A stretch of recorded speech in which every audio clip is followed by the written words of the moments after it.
We are starting the study of the supersonic waves, shocks and detonation today. And there is some background that I have already talked about. And let me just start with the work of Riemann. The work of Riemann was, you know, as I told you yesterday, he was looking to the effect of the nonlinear terms in acoustics, in simplest acoustic, planar waves in a tube. He was looking to what is going to do the nonlinear terms that we have in the Euler equations.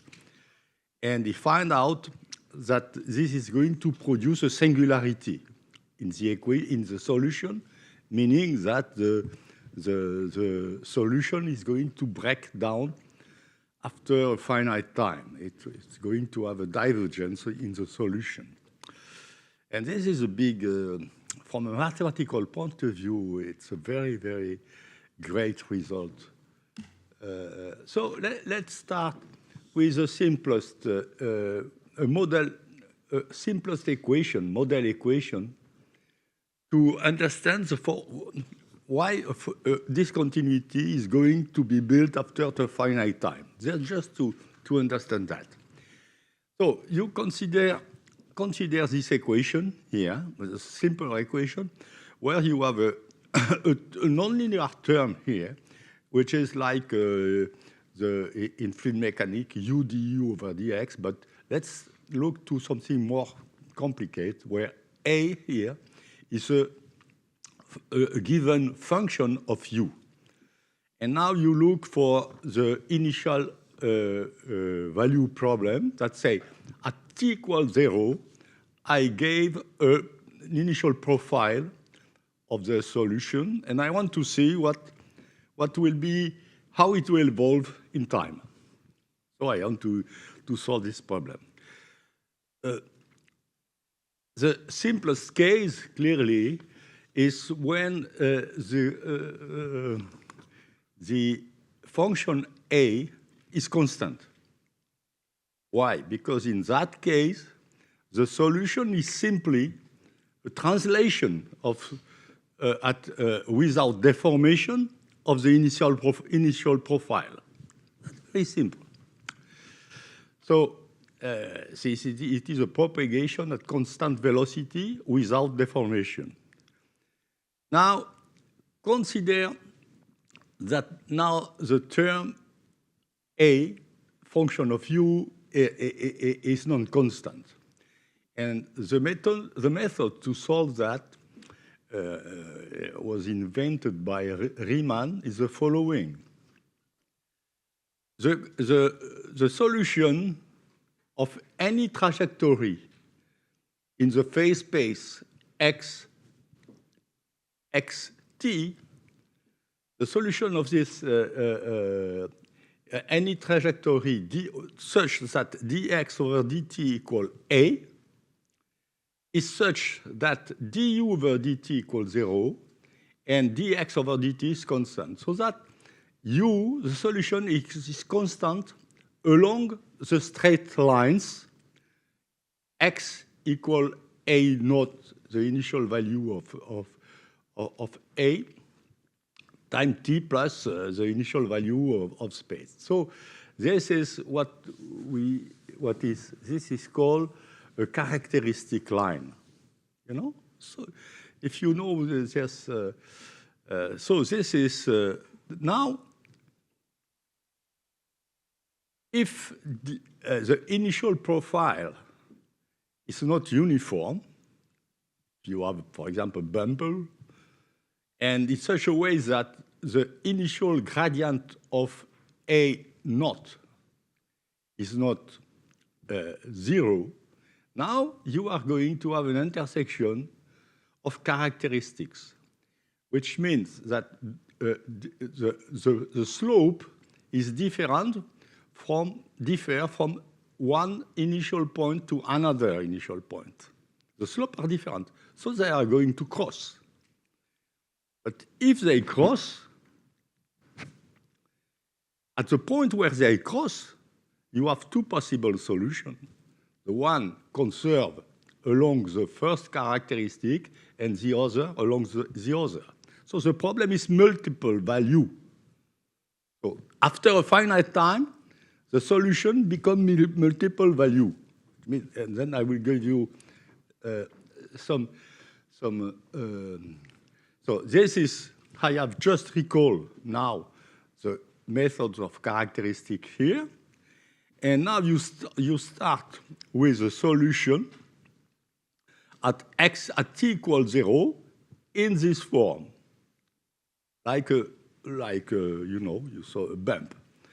And because you assume that start with the function of A be an increasing function of u, you say dA over du is positive. Now the initial value of A has also a bump, okay?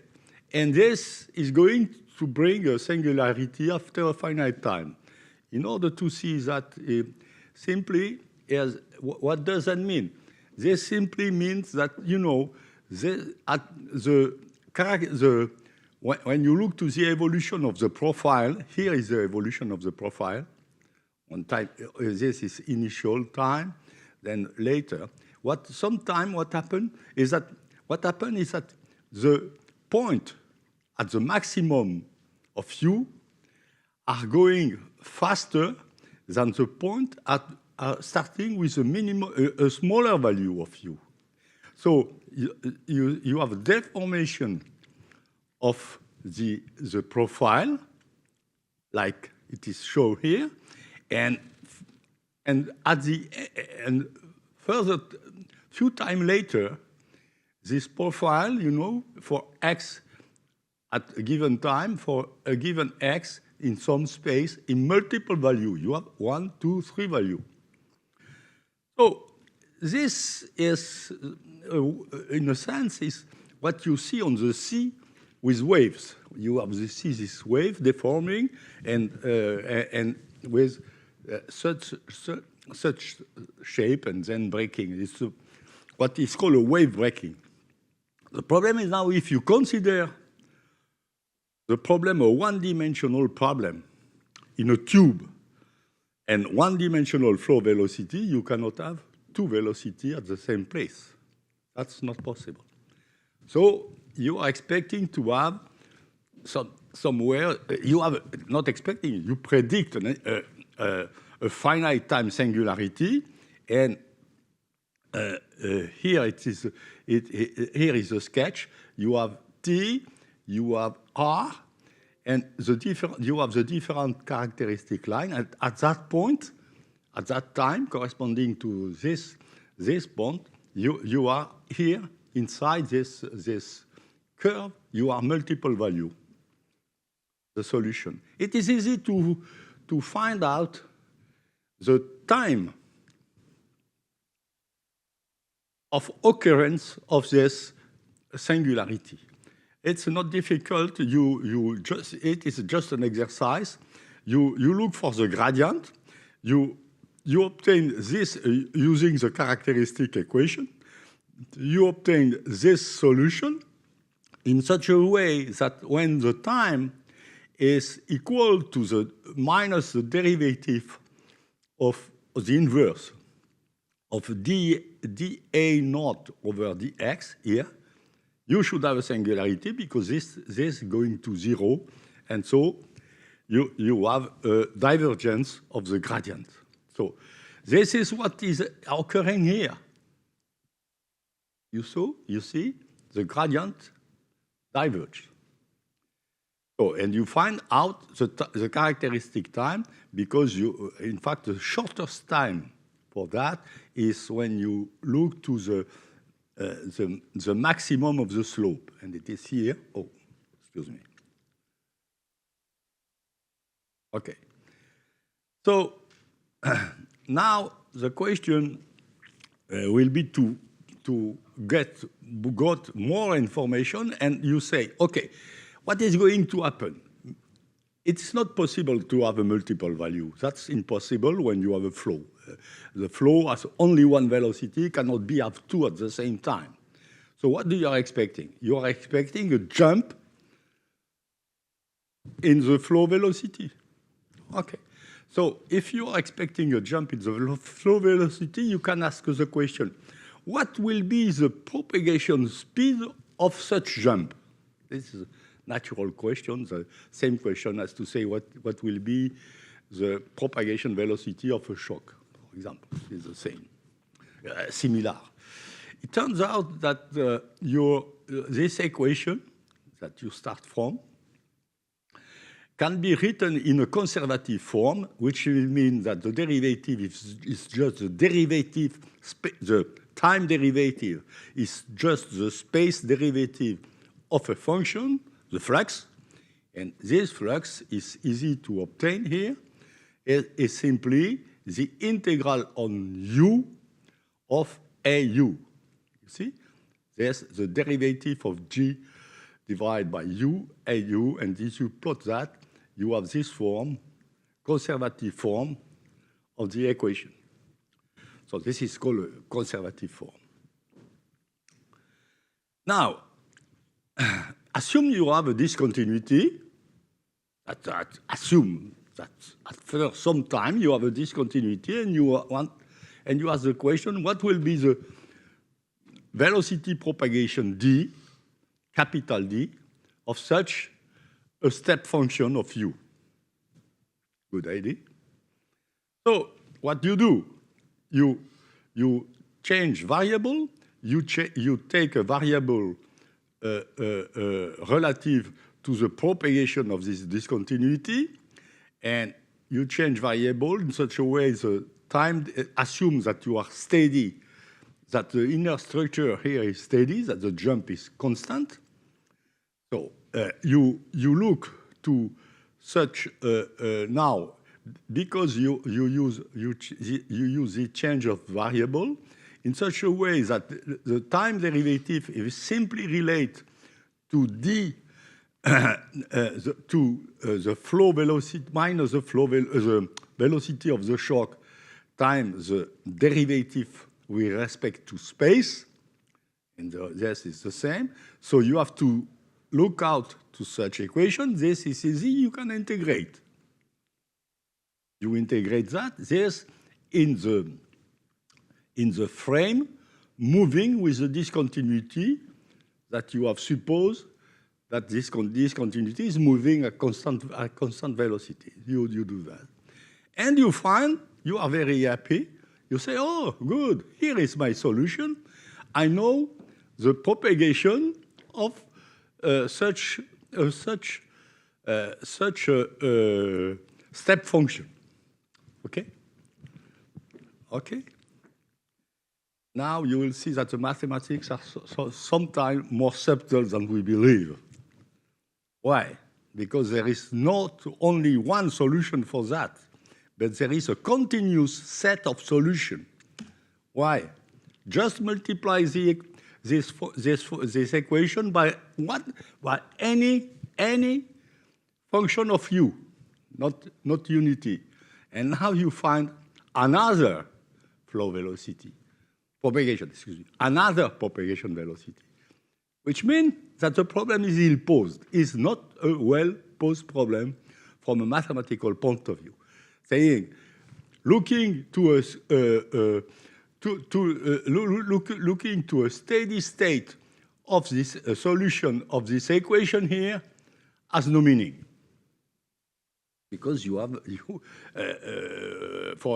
has no meaning when you look for a propagation of a discontinuity, because you find out for the same for the same jump here, you find out a continuous set of possibility. This is what is called in mathematics. This is an ill-posed problem that has no solution. That has an infinite set of solutions. So the problem is ill-posed. It turns out that it is very easy to make the problem well-posed, Very, very easy. This is something that Riemann did not do, in fact. Because he was not looking to this simple equation, he was looking to the Euler equation. Just add to this equation that you are concerned with a small dissipative term. What is a dissipative term? It's like a diffusive flux, and the diffusive flux is a second order derivative with respect to space. So you add epsilon very, very small, positive, and this term. Now the problem is well posed. The initial value problem is well posed. If I start with an initial solution, I got a unique solution in time. So how can you see? Now, this is proof from a mathematical point of view. Proof is not so simple, the mathematical proof. But at least you can say, okay, I want to see the propagation of what I was looking at before. It was this discontinuity. Now, because of this small dissipation, this will not be a discontinuity. The discontinuity is going to have a thickness relate to epsilon. The thickness, you can put it as small as you like, but you will see the result is very interesting. Is that in that case you are going to find a single propagation velocity of this jump with a thickness decreasing to zero, like as epsilon decreases to zero. This is a very interesting problem mathematics. You add something that is going to zero, epsilon go to zero, and now you make the problem well posed and find only one velocity. That is a very nice problem. From a mathematical point of view, it's very nice, and it is not necessary to go to the machinery of the real mathematics, because they are complicated, but just you will find out why it is like that. So now you introduce the same flux here, GU, as a primitive of AU multiplied by U prime. If you do that, this equation that you have here, when you look for a steady state equation, the time derivative is going to give you this term here, du, d, in fact it was capital D multiplied by d over dc u, but now, because you are looking for a constant, for a constant propagation d, you take it out, and then the term here is just the derivative of gy, and the derivative turns out that here, this is a second derivative. It could be written as the first derivative of the first derivative that you have here. And now you can integrate this problem very easily. If you integrate that, you look, the equation epsilon du over dx equals that. So now you have dxi on the right-hand side divided by epsilon equal to du divided by this, and you integrate. Now you have this form. And if now you look for a solution which has a zero derivative on both sides, which means that you are looking for a step function, almost a step function, not exactly, propagating in a uniform medium, you obtain this solution. For u plus, u minus, this is u plus, this is u minus. But that's what is very strange, is that now you got the first response that the first solution I gave you first, but now it is unique. It is unique, and what is wonderful is that the velocity does not depend on epsilon. The epsilon is just here to thicken this discontinuity. But if you put epsilon, now you can use the epsilon go to 0, you will not change the result. Same propagation, and at the end, you have the step function that I was looking at. Okay, if you are interested in, you have a good book by Witham. It's an excellent book on this problem. Now let me go to the Riemann problem. Now Riemann was concerned with the fluid mechanics equation assuming constant entropy. Like when you are interested in acoustics without dissipation, you kill out every dissipative term, that's conduction and viscosity, you obtain, this is a mass conservation. The problem of this is mass conservation. Now, I have used, if you use the fact that the entropy is constant, you have a relation between P and U through the sonic velocity, which is dP over d rho at constant entropy. And so if you do that, the dP over dx is becoming, if you divide by rho, you know, rho du over dt plus rho u d over dx equal dP over minus dP over dx, you obtain this equation now. Now, this is the equation that you have to solve when what you did, the additional information that you use now is that the entropy is constant. And that is very strange that, not very strange, it is curiosity to notice that Riemann keep on this isentropic constant when looking for the shock. And everybody knows that across a shock, the entropy is not constant. So, but this was a mistake he did later on. And because at that time, you know, the entropy was something strange at that time. It was just developed, the entropy. So, okay. So, now, how to proceed to solve this problem like Riemann did by the characteristic method?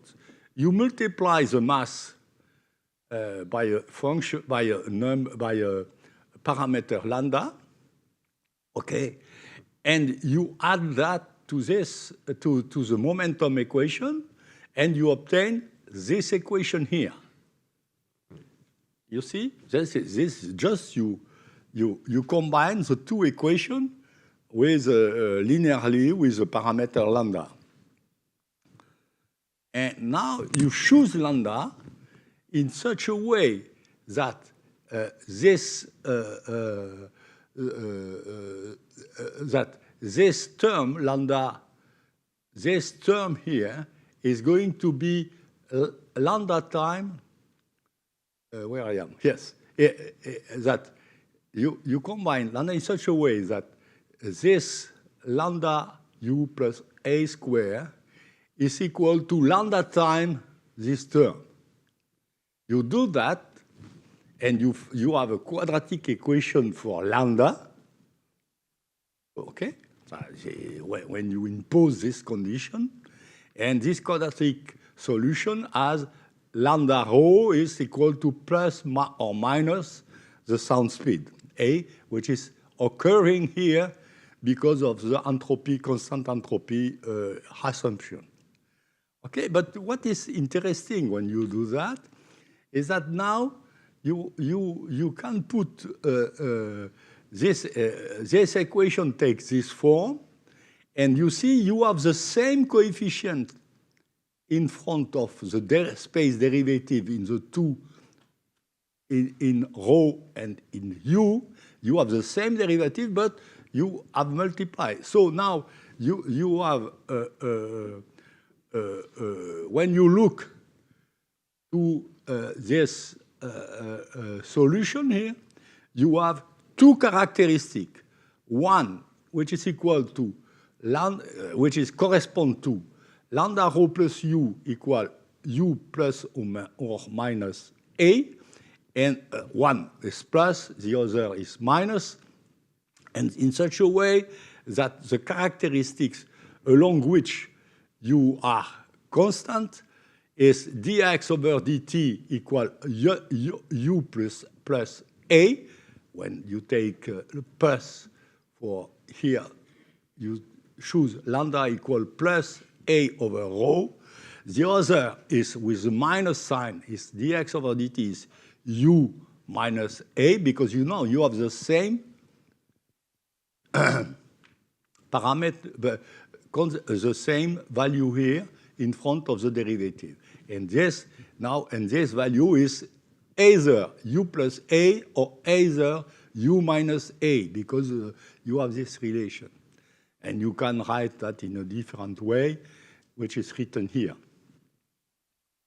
So, no, before I go further, now the characteristic, the methods of characteristic of Riemann is the following.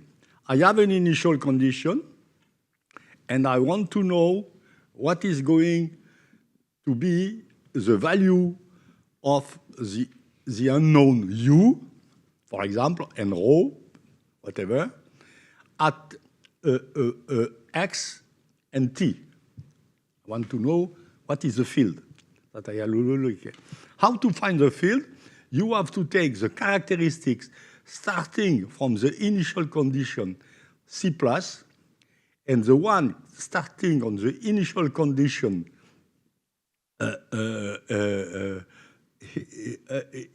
C minus, that cross together at this point. Okay? So when you cross, when you add that, you obtain the value of u and rho at this point.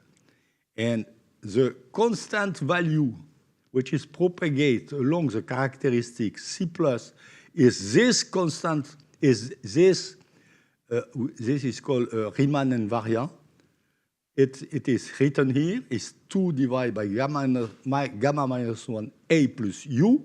This is constant along the C plus characteristic that are propagating with the velocity u plus a. And the value that are constant along the C minus characteristics is G minus, which is equal to 2 over gamma minus A, gamma 1, A minus U. Now, you know these two characteristics, when they met, you know this value at the initial time, which is here and here, and when and you choose this initial point in such a way that the characteristics are crossing the point where you are, where you want to have the solution. That is subtle. I don't know if you have learned that already, but it is very subtle. How to solve this nonlinear problem that is written here. And it turns out that the simplest configuration is a case when you are considering a simple, what is called simple wave, which means that one of the characteristics is linear, is a straight line. You have two possibilities. For example, considering the problem of a fluid, a gas, into a piston, into a cylinder with a moving boundary here, and you start initially at rest. Everything, the gas is at rest. Either you propagate against in the direction opposite to the fluid you are considering here, or you are propagating towards. When you are propagating towards, because of the intersection of the characteristic, this is the trajectory of the piston, the x in time of t, okay? And now you have this linear characteristic, you have an intersection, and here you have the formation of a singularity. This is a shock.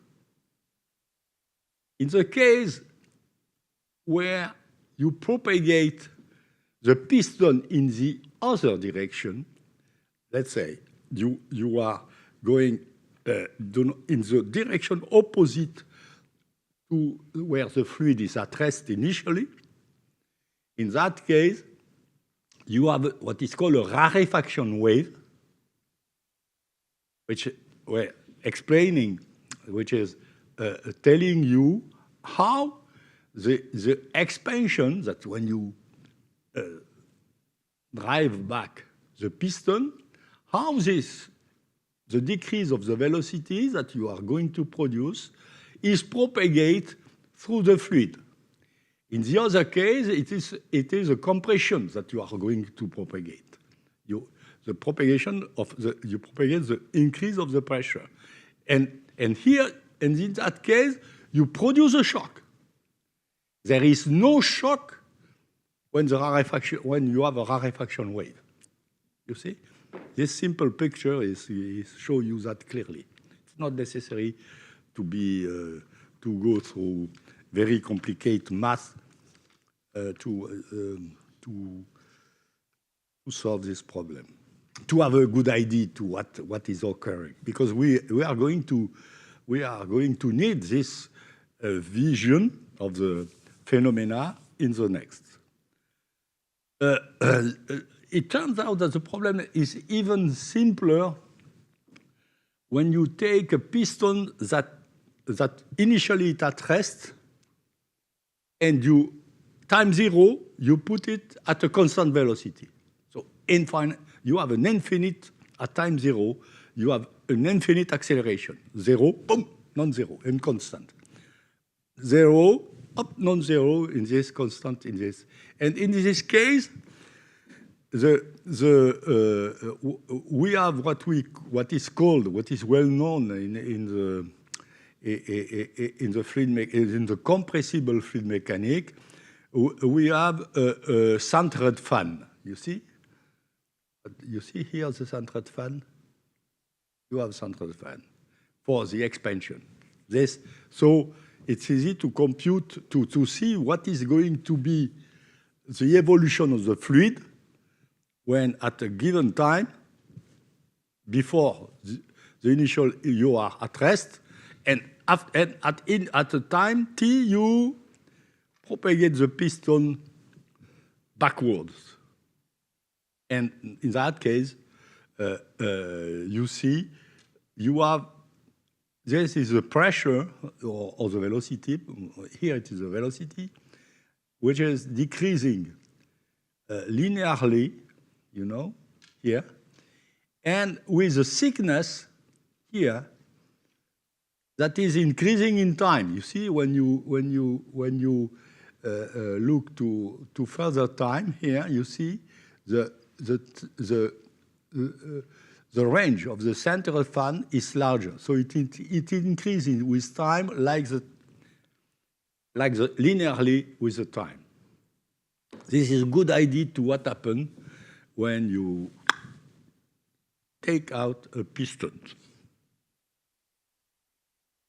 Now, this was the mathematical part of the analysis that I have simplified for you in physical terms, at least. I did my best.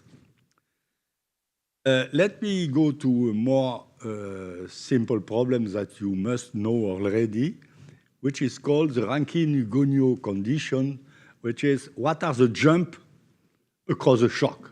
I'm sure that Most of you, you know that. But let me recall that. This is the easy part of the talk. You see, here are I wrote the equation of mass, conservation of moment. I put the viscosity and conservation of the total energy here, that I have given this equation in my second lecture. My second lecture. You know, you put that in the conservative form. Now you look at what is going to obtain when I follow the shock. I will assume that the shock is infinitely thin, and I will. So to do that, I just have to know what will be the condition in front of the shock and behind the shock, the jump condition.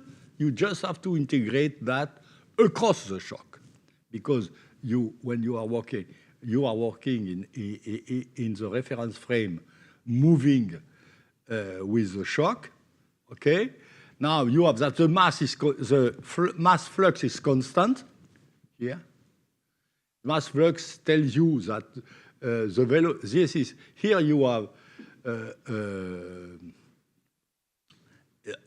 I sit here on the shock, and if the shock propagates from right to left, and if I sit on the shock, I see the flow coming in with the propagation velocity of the shock, d, and it escapes on the shock gas side at the velocity un. So you have rho ud equal rho n un, conservation of mass. You have conservation of momentum. And you see the dissipative effect does not appear now. Why? Because I assume that the flow is homogeneous on both sides. So no gradient. So when I integrate this term is going to give 0 on the right, 0 on the left. This term also, this term also. So all the dissipative effects gone away. So you have this, you have conservation of mass, conservation of momentum, and conservation of energy, where H here is the enthalpy, is the internal energy, thermal energy, plus the pressure effect. CPT, in fact, H is CPT. CP specified at constant pressure, and the energy is CVT. But when you add P over rho, CVT plus P over rho give you CPT, because P over rho is rho CP minus CVT.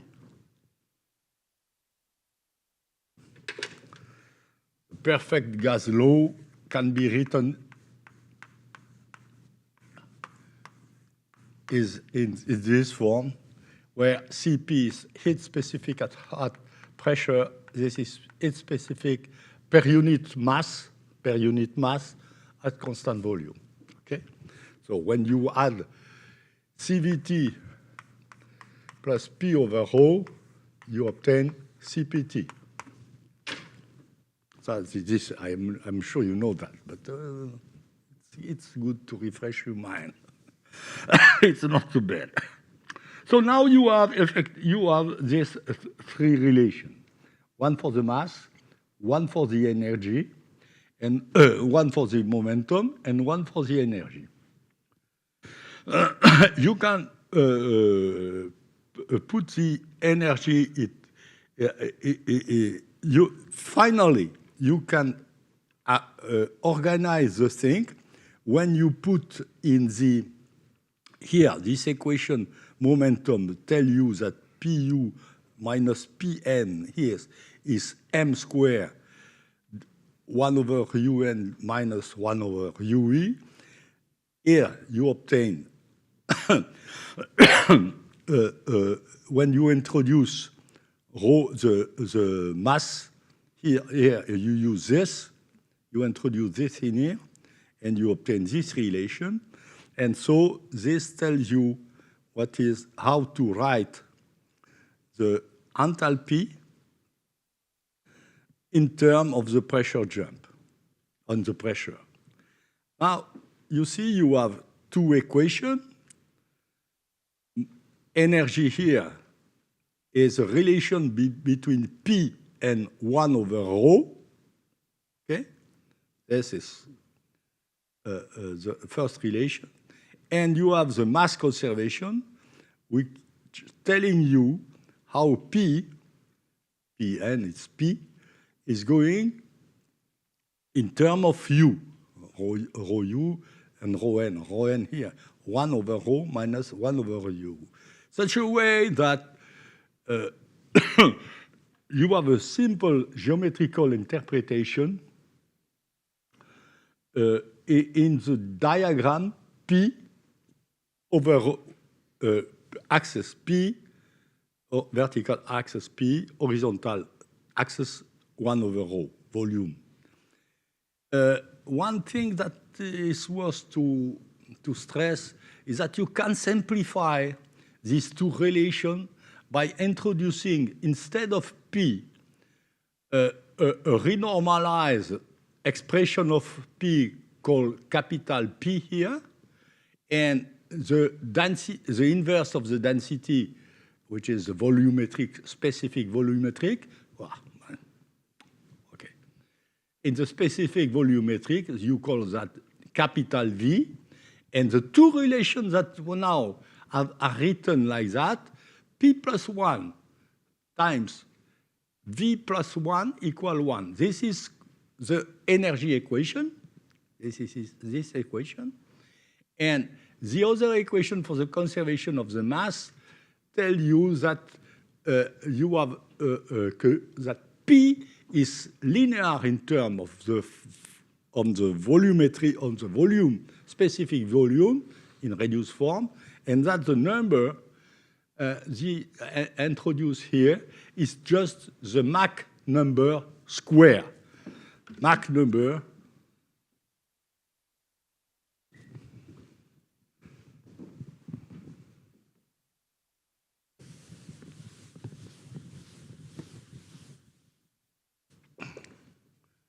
Mach number is d, propagation velocity, divided by AU, the speed of sound in the initial mixture on the side where the shock is propagating. Oh, I am going to write the propagation in that direction, d. And here the pressure, for example, gives you that the sound speed here is AU. This is the Mach number of the shock. So now, when you want to know what is going, okay, here, in fact, we know that this shock is going to have a finite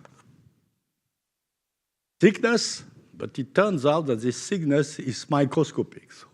So I will, as I am going to explain. So now this Hugoniot curve here, P in terms of V, pressure in terms of the specific volume in this space, is an hyperbole. It's hyperbolic. Okay, this is an hyperbole, which is in blue here, and you have a line which is called Rayleigh line, related P and V, P in the compressed side and V on the compressed side, by a linear is a straight line in red. Now you start from for U, it is called U, yes. Yes, U is. It is U for unburned, but in fact there is no combustion here. But I take the same notation. So the On the uncompressed side, you are here, and the jump is here.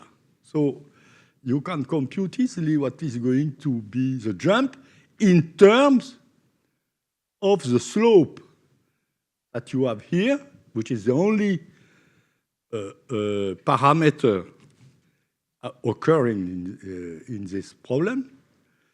And now here I have written for you the result of the jump of, let's say, I did not put a picture. I see, yes, you have the picture here.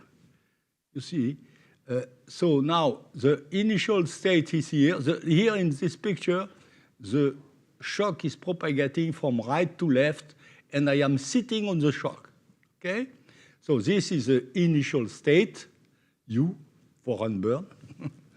And this is a compressed state, N, for Neumann, because this is like that. The state just behind the shock is called Neumann, the Neumann state. This is why N. So here you have the density ratio, the pressure ratio, and the temperature ratio in terms of the Mach number. That's simple. Now it's very easy to prove that the Mach number propagation, let's say we will call that the propagation Mach number.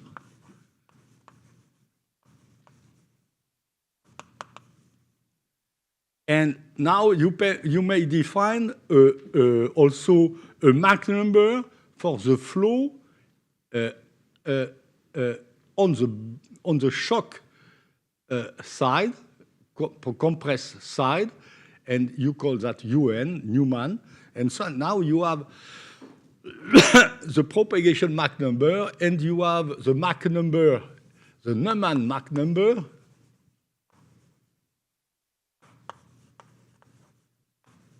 which is simply, I call that Mn, is the velocity UN relative to the shock divided by An, sound speed An. It is, now you have this is, and now you have this relation between knowing mu, the propagation Mach number, you know the propagation, the Mach number of the flow, and now you find out immediately that the propagation Mach number is larger than 1, and the Mach number in the Neumann state is minus than 1. And you have the relation between the two, which is obtained by this construction. Just from an historical point of view, no, I will not talk, no. This was obtained by this kind of relation was obtained, relation de Rankine-Hugoniot. You know, was obtained by a young polytechnical student in France, Hugoniot. He was very young. It was 22, 23. And Rankine was an engineer, Scottish engineer. And this was in the between of the 19th century, you know, in between, in the middle, around. Okay. Now there are general comments that few people understood, not only the students. The first point is that this curve, this Hugoniot curve here, if you look to in this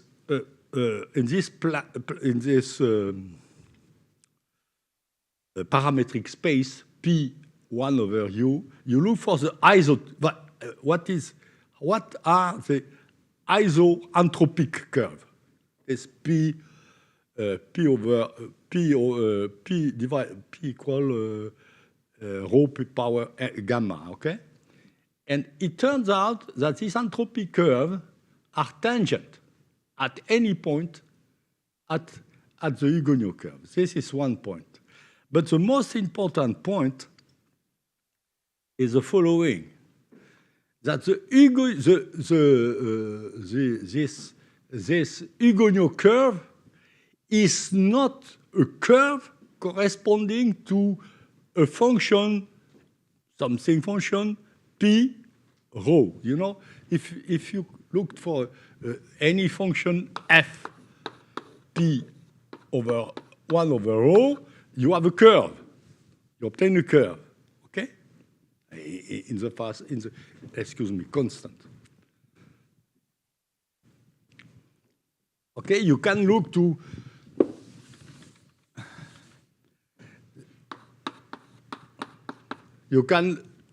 have an idea of what are these curves, depending on f. It turns out that the Hugoniot curve cannot be put in this form, because the form depends anytime of the initial state. You know, you need to introduce in the Hugoniot pu and 1 over rho u, which if this was right, you should have p 1 over rho is equal to f pu 1 over rho u.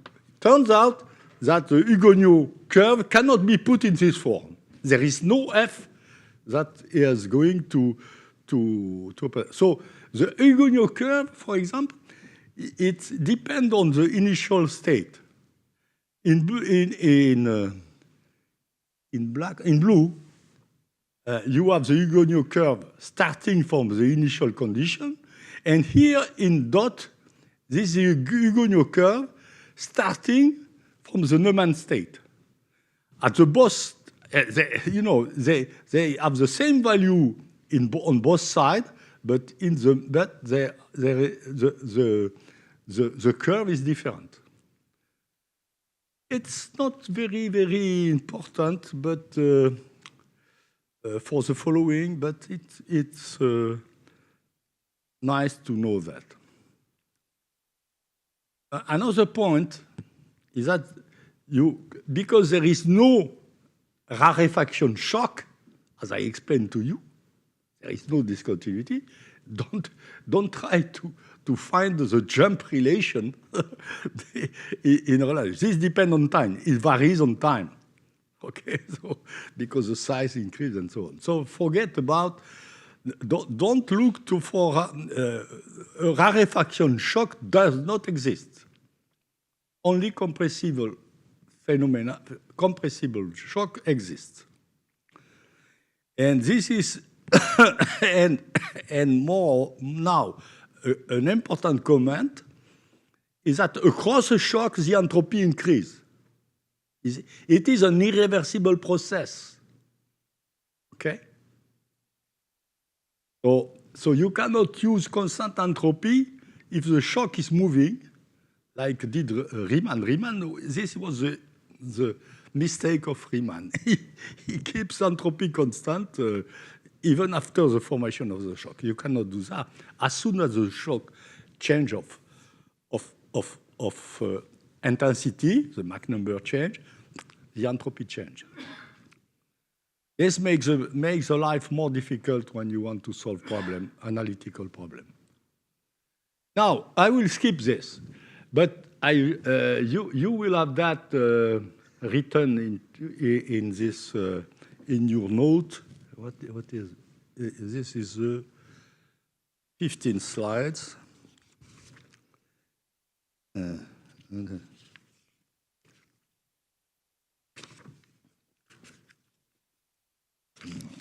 I'm confusing. Okay. So I'll skip this. No, I do not skip this one completely. Okay. For the you can try to find out what is going to be the shock structure. Now, the conduction and viscous effects are important. Remember the equation that I have considered to begin with, it was this epsilon, the second derivative. So this second derivative, when you derive that, you have to keep this thing and try to solve. You can formalize the problem and to find a system of equation to solve and to do. It turns out that it is easy to see that the thickness of the shock is of the order of the mean free path. I will show you that by, I hope that I can do that without mistake. I will compare these two terms.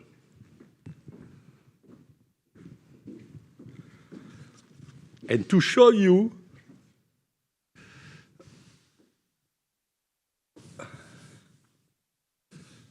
that the thickness of a shock is going to a mean free path. So on one side, I have to d rho u square,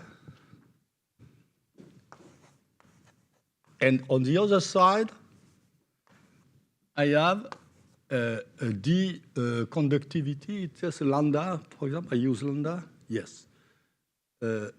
No, viscosity. I use lambda is for the so viscosity mu du over dx. So let's look to the order of magnitude of this thing. That's what is going to be the order of magnitude of this term. It's going to be mu, the velocity, divided by the thickness of the shock. Okay? This is because it is and here it should be rho u square. So you have to compare that. Now, this is to compare u square with mu over rho u over d. This mu over rho is the diffusivity, viscous diffusivity. So you have to compare. So you simplify by rho, by u, you have to compare u to the viscous diffusivity, d viscous, time divided by d. First, look to the dimension. On the left-hand side, you have a length divided by a time. The viscosity is the length square divided by the time, divided by length is length divided by the time. So it's okay. So at least you are right. Now, you are going to use the expression of the viscosity. This is what I did here. Oh, no, I did not write that. Yes, the dimension of the viscous is the mean free path times the sound speed. Mean free path. This is a microscopic quantity, okay? Now, so you have that if you go to, you have u over a is of order, or, oh my goodness. Yes, mean free path divided by d, order. So this is the Mach number of the flow, okay? And on the other side, you have the ratio of the mean free path, microscopic, which is very small, which is 10 minus, we say something wrong, but it should be 10 minus 6 centimeter, something like that, at atmospheric pressure. And that is the detonation thickness.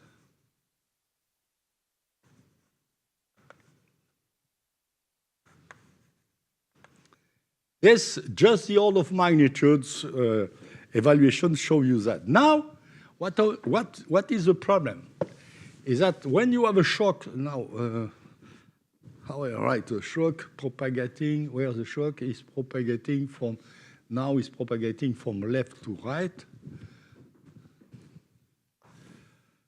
When I have a shock like that, this is Neumann state, This is at the Neumann state, or d over a, here, this is un over an. This is a Mach number n. It turns out that the Mach number is smaller than unity, but not so smaller. It's for the unity. You know, in a shock, you have, look to the relation you have in mu m, the Mach number d over au. This is larger than 1. Typically, it could be in a shock. In detonation, for example, this could be 4, 5, 6, no more. 4, 5, 6. And the other is close to 1. It could be 0.2, 0.3. You see? So it's something which is not small.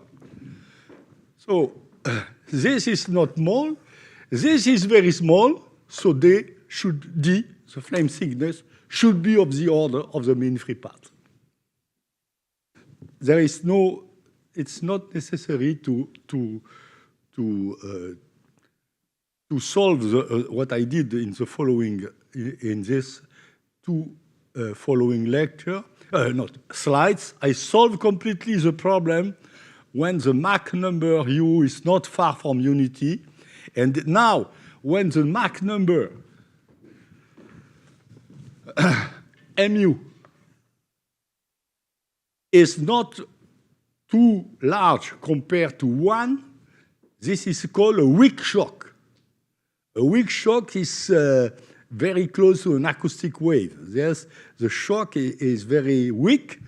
And if I develop the full analysis that you have on your slide for a weak shock, now I found out that the thickness of the shock can become larger than the mean free path, sufficiently larger to describe the shock, the inner shock structure, using the macroscopic equation of the fluid mechanics. This cannot be done for a shock start m equal 1.5 already. This is, you are dead. You cannot do it because the thickness is too small. So this is okay. Let's say a break for 15 minutes.